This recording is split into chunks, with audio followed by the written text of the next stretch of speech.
where did the concept for the Abu Dhabi Autonomous Racing League originally come from? Whose brainchild is it?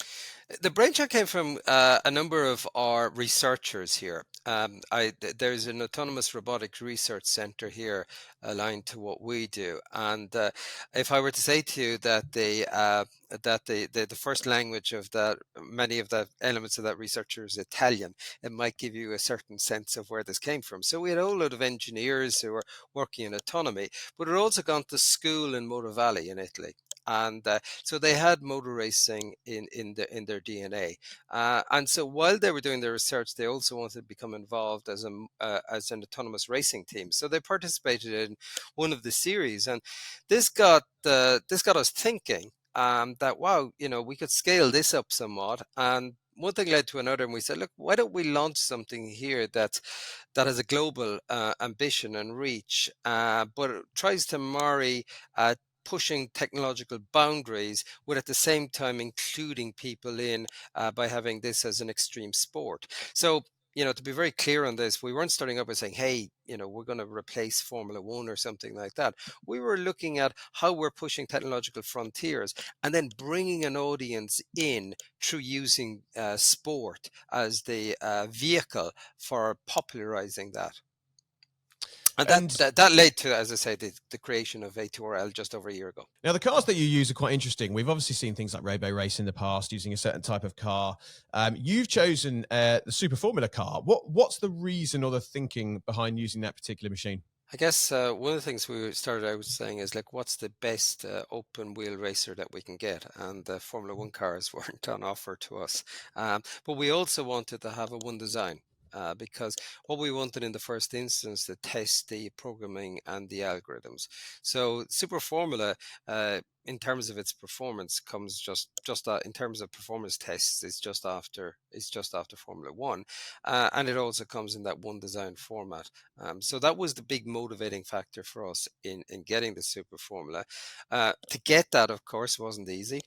We had to form a partnership with Japan Race Promotion, given that they commissioned the design and the development of the car, and we'd also have to develop a relationship with Dallara, which we were successfully able to do. And that actually turned out to have one of those coincidences that you can't plan for. The history, the UAE was formally established in 1971. And, after we started talking to Dallara and JRP, it was kind of interesting to find that, Dallara was established in 72 and the Japan Race Promotions was 73. So it's kind of neat that the three of us all ended up, starting off and growing up at the same time. And you could spin that as a story. Hey, we started off that way to do it, but that's not true. But we really started off by what we wanted in the car in terms of its performance and in terms of its ability to be raced as a one design. What's your take on the future of travel? I mean, you're developing autonomous AI learning cars.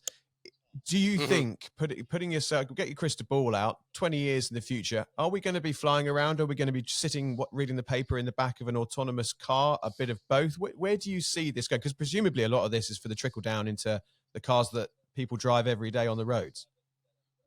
Absolutely. I think, first up, while we're having the first race of the Abu Dhabi Autonomous Racing League this April, that's only one of the platforms in which we're going to be racing. We're also going to have drone racing in 2025, and we're also going to do off-road buggy racing and in the future sea-based vehicles. So we're across the entire transportation sphere. In terms of where I'd see things, I think I've pushed back a lot against the idea of driverless cars because I don't see that as being the way in the next 10, 15 years. Okay, I think in certain urban areas, one will see driverless taxis, okay? But I think the vast majority of us want to drive cars.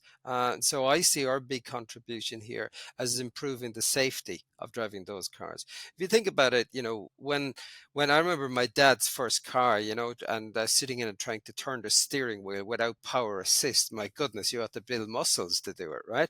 But you think of the advances there, and the cars now can do so much more. They can go so much faster. They can brake so much easier, but they are far more intelligent beings. But what hasn't caught up as much with them is the driver. So I think what the big challenge in ordinary car driving is the gap that is developed between the capability of the car and the capability of the average driver. And it's scary to see accident statistics across countries where we see increases in accidents, increases in mortality rates. And I think a lot of it comes from this gap between the capability of the car and the capability of the individual. And where you see technology being applied is into dealing with the consequence of that gap in terms of crush zones in cars, in terms of airbags. Wouldn't it be much better if we could bridge the gap? Now you could say we could go and teach everybody to become a Formula One driver, but that ain't going to happen. But I see where autonomous capabilities can actually step in here and can work side by side with the driver. So I see the cars of the future being very much like the airplanes of now, where advanced robotics capability is sitting side by side with drivers and seamlessly interacting to improve the performance. So if I'm driving down the road now and a truck jackknives in front of me, I'm very likely to become part of that casualty. Whereas if a Formula One driver was there, they would effortlessly avoid that by using their skills with the capability of the car. My dream is that our cars will be able to have that autonomous capability sitting side by side, and that I as a driver can trust it. That isn't there at the moment. We even see this with lane assist. People turn it off. And that's one of the big drivers for us in terms of playing this out in the public space so that people can develop trust. When it comes to, flying around drones, I think the use cases here are probably not so much us flying in drones, but the drones doing things for us faster and safer. I give the example of matching up organ donation to those who need to donate it. How often do we hear of people needing kidney transplants and heart transplants, being on standby, having to get on a plane, having to get on a helicopter to be brought to the organ? Now, I think if I suggested to a surgeon today that they take a kidney or a heart and put it in an autonomous drone and fly from A to B, they'd laugh at me. But honestly, there's the capability to use drones for those high value autonomous drones for those high value payloads to get things there faster and surer and safer. So I think it's use cases like this that we will see drones getting used for in the nearer future. But an awful lot of the technologies we're developing, like in the International Robotics Challenge that Aspire is doing at the moment, you say, what's the point of GNS denied environment? Can you imagine all of these times we hear that there's an accident on the ground in a mine or something like this? And so how often do the first responders become part of the tragedy themselves? Imagine being able to put in drones that can operate in a GNS denied environment on the ground in order to assess, bring support, bring assistance, and assess the kind of intervention that needs to come. So I think it's always fanciful to think of us all flying around in a way like the Jetsons or something like that. But I think the use cases are probably going to emerge in a more stepwise way. And particularly, I really, really do push against the idea of driverless cars, because imagine I go out to the airport and I announce to everybody, you've got a pilotless flight. Who wants to get on? I think we might find empty planes. I don't want to do that. I like the idea of, incremental changes, things like lane assist and the automatic braking systems that they have. I've got an e-tron, and as you say, the first thing I do when I get in the car is I turn off the lane assist, because I actually find it dangerous sometimes. Indeed. And even the automatic braking thing, like if I get to a 90-degree corner and there's a hedge in front of me, it'll slam on the brakes thinking I'm going to crash into the back of a car. So it seems like there's still quite a long way to go.